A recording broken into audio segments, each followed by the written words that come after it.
मला आठवतं एकदा मी स्टेजवर प्रचार करत होतो, स्टेजवरती मी वचन सांगत होतो आणि त्या गर्दीमध्ये एक व्यक्ती येऊन बसला पाठीमागे आणि तो व्यक्ती काहीतरी वाईट साईड काहीतरी बोलत होता आणि तो मला उद्देशून बोलत होता तिथं पाठीमागे.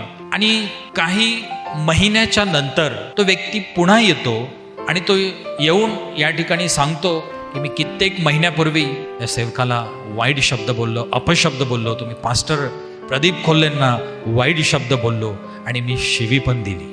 आणि काही महिन्याच्या नंतर मी पाहिलं तोंडामध्ये एक ती फोडी आली आणि ज्यावेळेस डॉक्टरांनी तपासण्या केल्या त्याच्या आणि त्याच्यामध्ये डॉक्टरांनी सांगितलं तुला तोंडाचा कर्करोग झालेला आहे, तुला तोंडाचा कॅन्सर झालेला आहे. आणि मग तो व्यक्ती या ठिकाणी येऊन रडत होता, पश्चाताप करत होता आणि तो म्हणत होता की मी सेवकाला परमेश्वराच्या अभिषिक्ताला वाईट अपशब्द वापरले आणि त्याची शिक्षा मला फार भयानक मिळाली. मी आज पश्चाताप करत आहे, माझ्या हातून मोठी वाईट चूक झाली, मला क्षमा करा. आणि मग मी त्याला सांगितलं की जा, मी तुला क्षमा केलेलं आहे.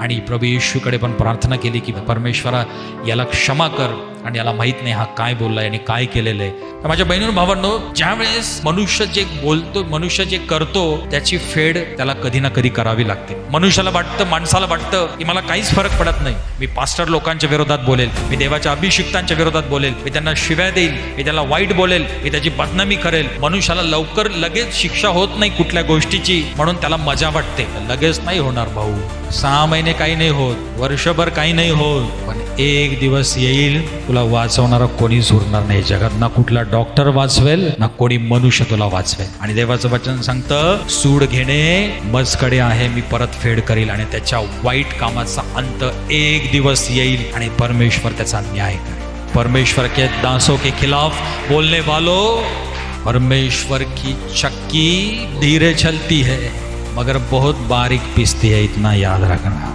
हालेलुया.